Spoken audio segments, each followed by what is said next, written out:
The guard would come by and he'd fire you up a shot of morphine. Well, they never did that for me. Well, they don't do that for anyone anymore. Narcotics have been systematically scapegoated and demonized.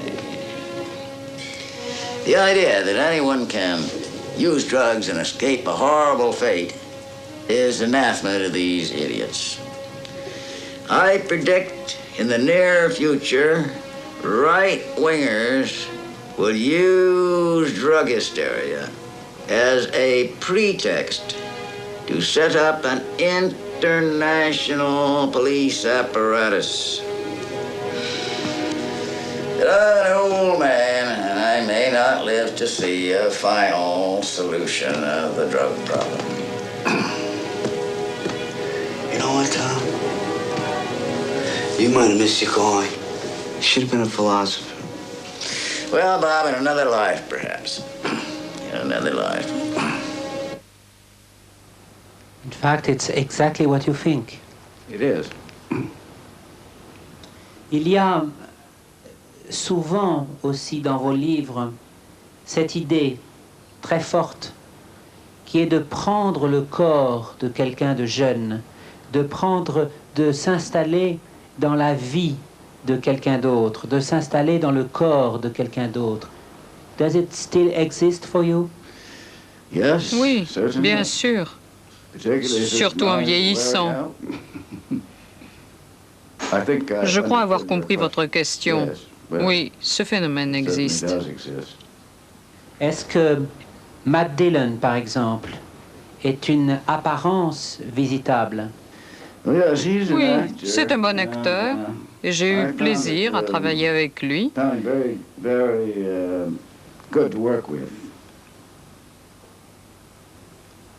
Nous avions de bonnes relations, nous nous comprenions très bien. Matt Dillon est un très bon acteur, disait William Bove, ce que je pense aussi. Il a une force tout à fait extraordinaire. Vous avez, quand on est en face de vous, on a à la fois un très grand sentiment de respect et d'inquiétude un peu, d'intimidation. Vous dites dans vos livres que toujours, quand vous arrivez quelque part, un certain nombre de gens ont une inquiétude légère. Et pourtant, vous avez toujours l'apparence d'un monsieur très respectable. Je vous ai vu très fréquemment dans un costume un peu de professeur d'université ou de monsieur qui ferait un travail dans un bureau. Est-ce que vous pourriez nous expliquer un petit peu ce mélange à la fois de respectabilité dans l'apparence et peut-être d'inquiétude diffuse que vous apportez autour de vous? C'est exact. Pour certains, je suis le diable incarné. Mais moi, j'ai toujours préféré rester discret, toujours éviter de me faire remarquer. Je n'ai jamais aimé m'habiller ni agir de façon extravagante pour me faire remarquer. On a le sentiment aussi qu'il y a constamment une très forte inquiétude de la survie personnelle. Vous êtes très intéressé par les armes, vous êtes intéressé par les revolvers, par tout ce qui pourrait vous protéger. Vous avez vraiment ce sentiment d'inquiétude lié à votre survie personnelle?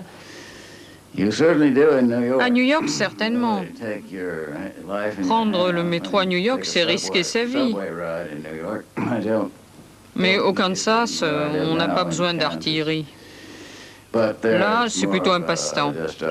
J'aime bien sortir, passer l'après-midi à tirer avec des amis.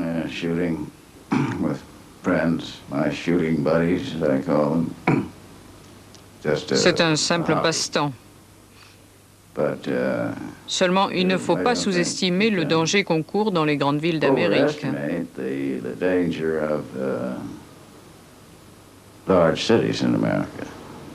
On pouvait trouver presque n'importe quel travail à cette époque. Je travaillais comme détective privé, exterminateur de parasites, barman. Je travaillais dans des usines et des bureaux. Je jouais sur les bords du crime. Mais j'avais toujours mes $150 par mois. Je n'étais pas obligé de gagner de l'argent. Ça semblait une extravagance romantique de mettre en danger ma liberté avec des actes criminels symboliques. William Burroughs, quelle est la société qui vous semble la plus sûre, la plus tranquille? Which society seems to you the more quiet, the more secure? L'Europe, l'Amérique, l'Afrique du Nord, un petit village perdu? Which kind of society? Ma foi, je ne sais pas, tout finit par changer. Sitôt hors des grandes villes, on peut trouver des tas d'endroits tranquilles. Aujourd'hui, les gens quittent les grandes villes. Dans le temps, tous les marginaux devaient vivre à New York ou au moins dans une grande ville. C'était pareil en Angleterre ou en France, il fallait monter à Paris. Mais ce n'est plus vrai en Amérique. Les gens désertent les grandes villes, moins à cause du danger qu'à cause du coût de la vie d'ailleurs. Ils s'aperçoivent qu'ils peuvent vivre agréablement dans de petites villes comme Santa Fe, Eugene ou Boulder, où j'ai d'ailleurs moi-même envisagé de vivre avant de m'établir à Lawrence. Boulder, Colorado, I considered some of those places before I settled in Lawrence, Kansas. Quel est le jugement que vous portez sur les relations, la manière dont Jean Genet vivait l'apprentissage du crime? What do you think about the relationship between Jean Genet and crime? J'ai rencontré Genet à Chicago lors des élections présidentielles. À Chicago, en 68. C'était un homme charmant. Malgré son anglais approximatif, nous nous sommes très bien entendus. Apparemment, le crime lui a permis de se réaliser. Il n'en va pas de même pour moi.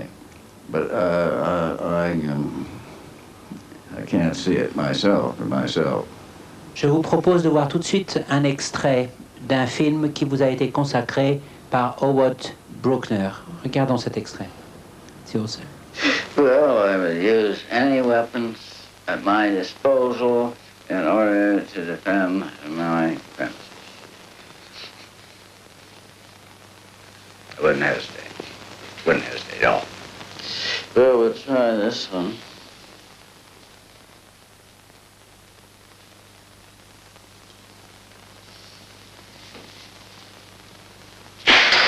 Did it stick? I heard it. What? Yes, it did.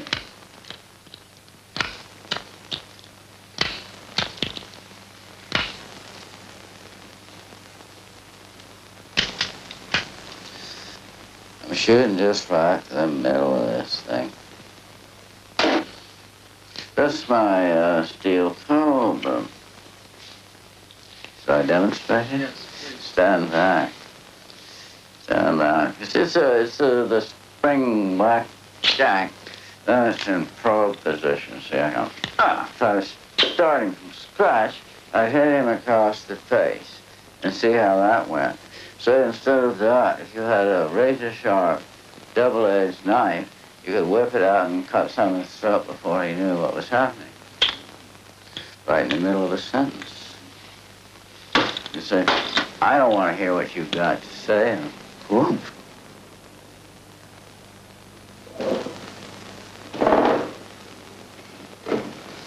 So, knife is nice, but my one in the bank vault is so much better. Mm-hmm. But that could certainly confound a mugger. He was a little puny switchblade. Oh, here it is. Yes. That's regular blackjack. Blackjack is an elegant weapon. Well, I think you're ready for any invasions. I hope so, yes. I'm not anticipating any trouble, because I don't like violence. I don't like violence. Le lundi 1er août, subitement fou furieux, il a dévalé l'artère principale, tuant 5 personnes et en blessant 4 autres avec un couteau de boucher tranchant comme un rasoir, avant que les flics ne le coincent, ne lui tirent une balle dans le ventre et ne le capturent. Il sera bientôt sur pied et, à moins qu'il ne s'avère fou, envoyé devant le peloton d'exécution, châtiment suprême ici, quoique rarement appliqué. Je me demande s'il s'en serait pris à moi. À 10 minutes près, j'ai failli me trouver sur son passage. Toute la ville est encore sous le choc. Sitôt qu'il voit un type courir dans la ville, les gens bouclent leurs boutiques et se barricadent à l'intérieur. Have you ever been assaulted yourself? Est-ce qu'on vous a déjà attaqué personnellement? Actually, no. Non, je n'ai jamais été agressé. Une fois, un type a essayé de me détrousser en prétendant avoir un revolver dans sa poche. Alors, j'ai tâté sa poche et je lui ai dit « Mais il n'y a rien là-dedans ». Et il a décampé. C'est tout ce qui m'est arrivé. Mais la plupart de mes amis se sont fait gravement agresser. Howard Bruckner, par exemple. 2 types l'ont flanqué par terre, lui ont fait les poches et lui ont dit « Ça suffit pas, on veut te faire la peau ». Par bonheur, il a été sauvé par des ouvriers d'un chantier qui ont radiné avec des pieds de biche et des marteaux. Et les 2 voyous ont fichu le camp. Est-ce que, si l'on devait, c'est une question vraiment un peu stupide, mais si vous deviez définir ce que vous avez apporté de plus important à la littérature, qu'est-ce que ce serait? Ma foi, je n'en sais rien. Je ne crois pas que ce soit à moi de le dire. Comme chacun sait, les écrivains sont mauvais juges de la valeur spécifique de leur propre œuvre. Je ne crois pas pouvoir répondre. Et en ce qui me concerne, moi personnellement, je ne vais pas le dire parce que je trouve que les téléspectateurs devraient se reporter au livre et ils comprendront à ce moment-là toute l'importance de ce que vous avez transmis par la littérature. Une question tout de même. Vous êtes extrêmement intéressé depuis plusieurs années par les hiéroglyphes égyptiens. Est-ce que vous pourriez nous expliquer le sens de votre démarche? Je me suis toujours intéressé au rapport entre écriture et peinture, qui ne font qu'un dans les hiéroglyphes et les pictogrammes. Tout comme je me suis intéressé au rapport entre le mot et l'image.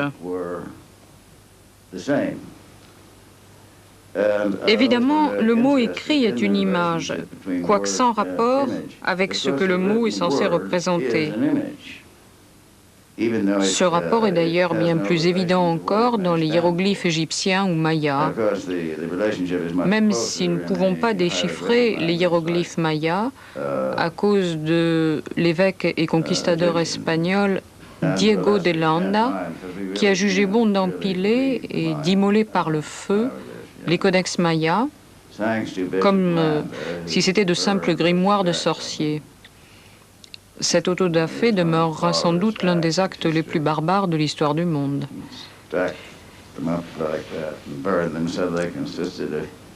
Il ne subsiste aujourd'hui que 3 codex, un peu roussis sur les bords, comme s'ils avaient été retirés des flammes.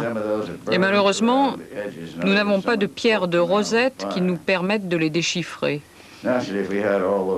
Tout en sachant que bon nombre d'hiéroglyphes mayas représentent en fait des dates, nous ne pouvons même pas faire correspondre le calendrier maya et le nôtre.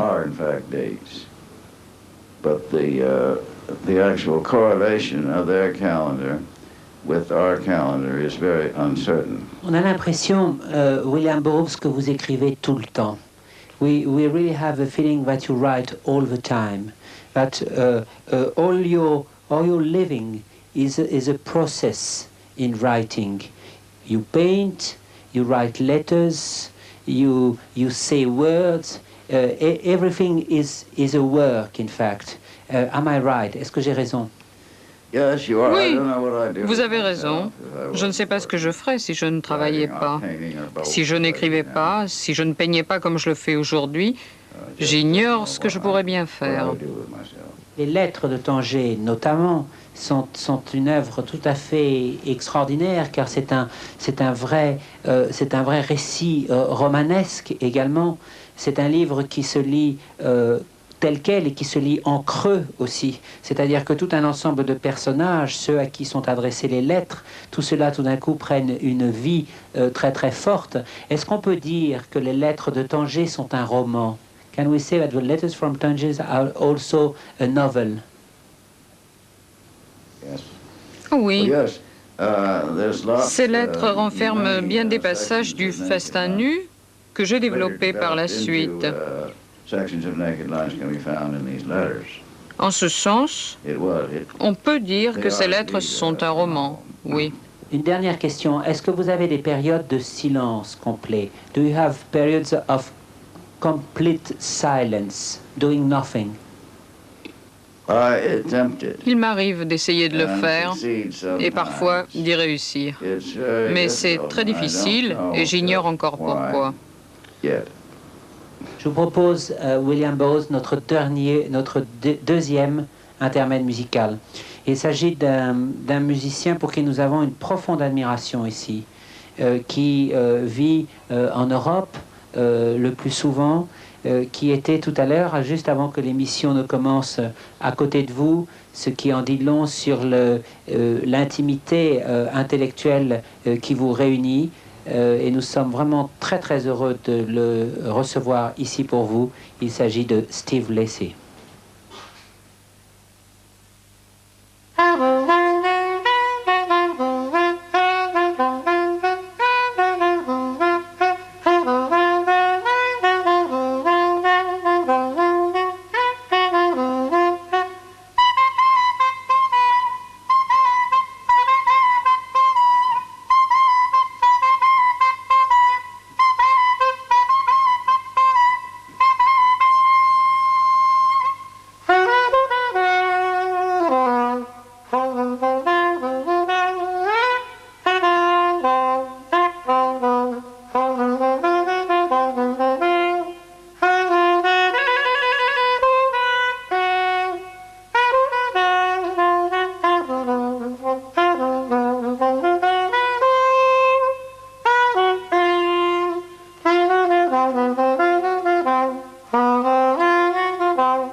C'est Steve Lacy dans un morceau intitulé Naked Lunch, précisément. Merci beaucoup, Steve.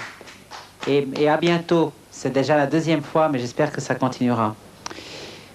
Question, William Burroughs, est-ce que vous êtes attaché à l'Amérique? Est-ce que l'Amérique, est-ce qu'il y a des choses de l'Amérique qui vous sont indispensables, ou est-ce que vous pourriez vivre complètement ailleurs? Does the United States really belongs to you, or don't you care?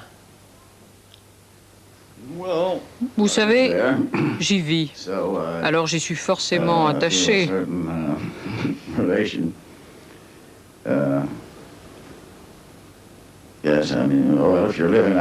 Quand on vit dans une maison, on n'a pas envie de la voir brûler. J'y mène une existence assez confortable. Je peux travailler sans être dérangé.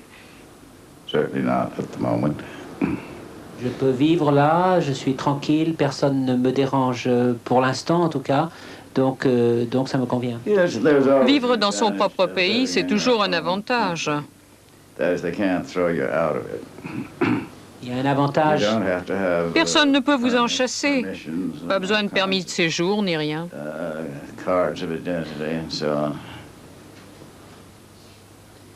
Il y a un avantage à vivre dans son pays, c'est qu'on ne peut pas vous chasser de ce pays, c'est qu'on ne peut pas vous en mettre à l'écart.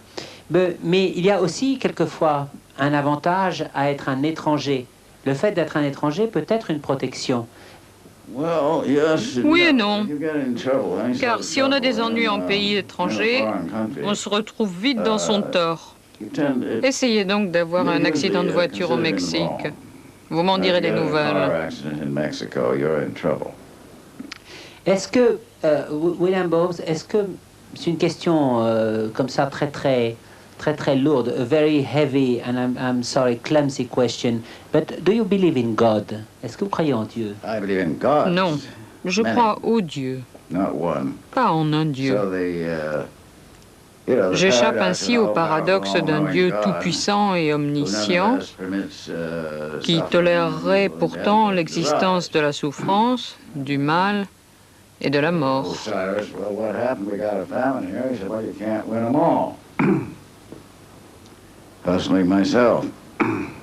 Comment est-ce que vous pourriez nous expliquer maintenant le chemin qui vous a conduit vers la peinture? Nous avons sur ce plateau des tableaux de Byron Gazin qui sont absolument superbes, qui sont d'une très grande beauté, celui-là notamment, que nous avons bien pu voir à l'image. Est-ce que c'est votre contact avec Brian Gazin qui vous a conduit vers la peinture, et comment se passe cette démarche? Did by Brian Gazin or is it different? Oui, Brian Gazin aura certainement représenté l'influence la plus directe. Mais je faisais déjà des collages, des montages de photos et de textes au début des années 60.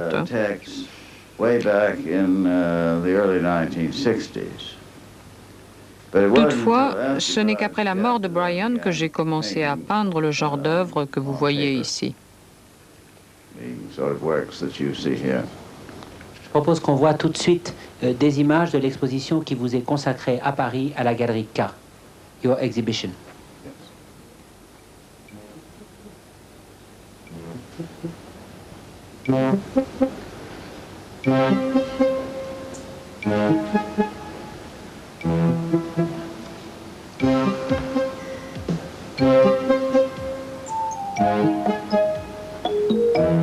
Est-ce qu'on peut dire que des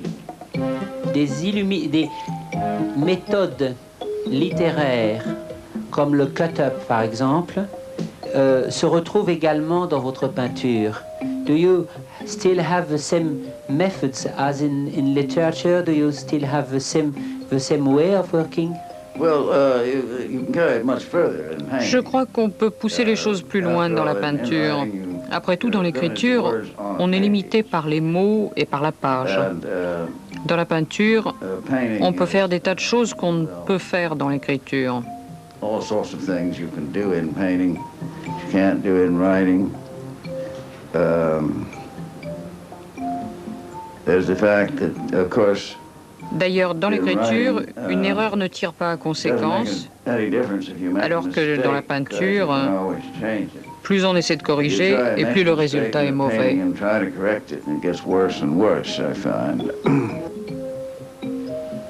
What kind of books do you read? What kind of newspaper do you read? What are your informations on world? Or don't you need any kind of information? De comment vous informez? Oui, je lis beaucoup. Des revues d'art, des magazines spécialisés sur les armes, des revues d'information, et puis des livres, des bouquins d'espionnage, des ouvrages médicaux, et j'épuise du matériel. À mon sens, l'un des meilleurs journaux du monde est l'édition parisienne du Herald Tribune. Je pourrais me le procurer à Lawrence avec un peu de peine, mais je me contente de lire les journaux locaux. Quel est, selon vous, l'écrivain français qui vous a intéressé le plus dans la période contemporaine? Céline? Oui, Céline. Et bien sûr, Genet et Beckett, qui a beaucoup écrit en français.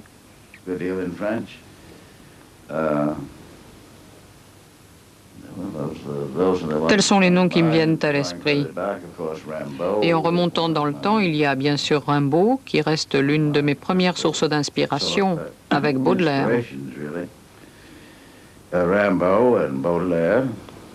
Nous arrivons à la fin de cette émission, William Burroughs. We're just arriving to the end of that program. Vous êtes entouré maintenant d'une très grande gloire. You are surrounded by a great aura of fame and success. Vous avez sur votre veste des symboles de cette gloire. Vous êtes commandeur des arts et lettres. Vous avez reçu un prix très important aux États-Unis. Does it really matters for you? Est-ce que ça a de l'importance? Oui, cela a une certaine importance. Je suis très heureux d'avoir reçu ces honneurs, pour les dénommer ainsi. Oui, cela a de l'importance. Ça a de l'importance, ça me fait très plaisir. Est-ce que vous avez l'impression que les gens qui vous décorent vous comprennent vraiment, ou est-ce que tout est un immense malentendu? Certains doivent bien me comprendre, car sinon je n'aurais pas eu ce succès. Certains me comprennent et d'autres pas. Je pense qu'il y en a quand même suffisamment qui le comprennent, parce qu'autrement je n'aurais pas ce succès. Ça me semble une réponse effectivement tout à fait de bon sens. Est-ce que vous appréciez que de jeunes écrivains viennent vous voir, vous demandent des conseils, ou est-ce que vous jugez que c'est totalement inutile et déplaisant? Ça dépend. Des gens m'envoient des manuscrits en me demandant mon avis, et je leur réponds toujours que c'est contre leur intérêt, car je ne suis pas un agent littéraire. Faute de temps, je ne peux accorder à ces manuscrits l'attention qu'ils méritent peut-être. Ça dépend. Si je devais leur répondre ou leur donner mon avis, je n'aurais plus le temps de rien faire, et ce n'est pas possible. Alors, une dernière question, comme ça, peut-être un peu lourde. William Burroughs, vous avez plus de 70 ans, vous êtes dans une capacité intellectuelle tout à fait remarquable, tout à fait extraordinaire. Est-ce que vous avez peur de ce passage de l'âge, ou est-ce que... Ma foi, personne n'aime vieillir, mais moi je ne me sens pas vieux du tout. Personne. Je dois avoir une constitution solide. Est-ce que vous n'avez pas l'impression, est-ce que vous avez le sentiment, d'une certaine manière, d'avoir sauvé l'Amérique? Ma foi, je l'espère. You hope so. Je l'espère. C'est tout ce que je peux dire.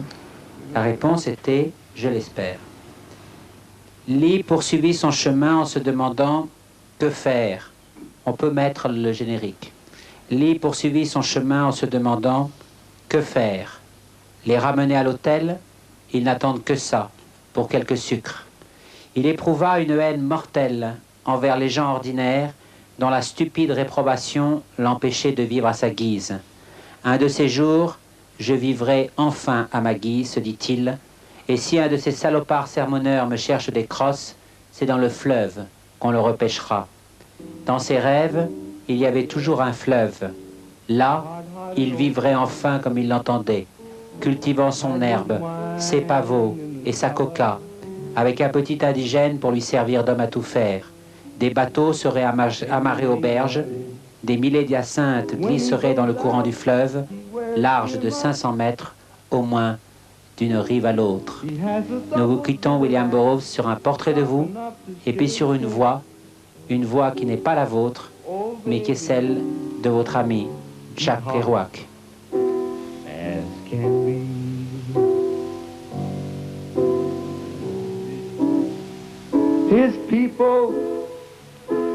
His people are buried in the same cemetery, which is located under the doorstep where the boy couldn't get through from the tomb.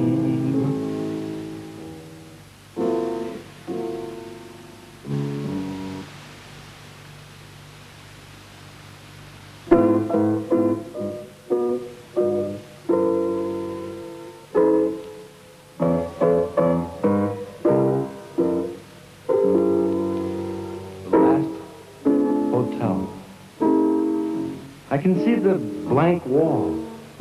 I can see the silhouette in the window. Envoyé spécial en Allemagne, portrait de Berlin, future capitale d'un pays réunifié. Cinéaste Chris Marker. Envoyé spécial, les angoisses et les incertitudes d'un ancien prisonnier français face à la réunification. Envoyé spécial dans un petit village séparé par le mur, 20 habitants vivent à l'ouest, 20 à l'est, retrouvailles, envoyé spécial jeudi, 20h40. Envoyé spécial, c'est le premier rendez-vous de cette soirée de jeudi 29 mars sur Antenne 2 à 20h40. Ensuite, à 22h15, une autre émission, toujours proposée par la rédaction d'Antenne 2, l'heure de vérité. François-Henri de Virieux accueillera ce soir, jeudi, Monsieur Helmut Kohl.